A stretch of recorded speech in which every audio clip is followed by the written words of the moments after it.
الأساس هو عبد الملك بن مروان، هو مؤسس الإسلام، والكل يعرف الحقيقة، ليس هناك محمد ولا كل هذه الخزعبلات.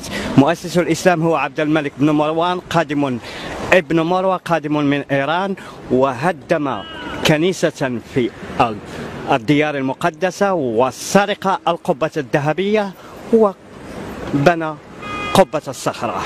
هذه القبة الملعونة هي التي جلبت الدمار للشرق الأوسط ولبقية العالم.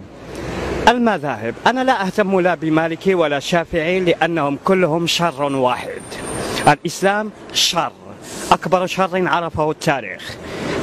سورة التوبة أو البوابة هي مفتاحك إلى إبليس. لا تحب النصارى، اقتل اليهود، الكل سيذهب إلى الجحيم ما عدا من يقول محمد. وهؤلاء الذين يقولون مسلمون لا يعرفون حتى كلمة محمد. محمد هو الممجد، هو السيد المسيح. أي كل الديانات السماوية تنقسم إلى قسمين، اليهودية والمسيحية. كل الأنبياء من بنو إسرائيل، والسيد المسيح هو إسرائيلي ابن مريم. إذن لماذا تسألني ما هو المالكي؟ المالكي لن يعطيني أي شيء. في المغرب ربما أتقبله لأنه يتقبل الآخر، أما خارج المغرب لا أظن.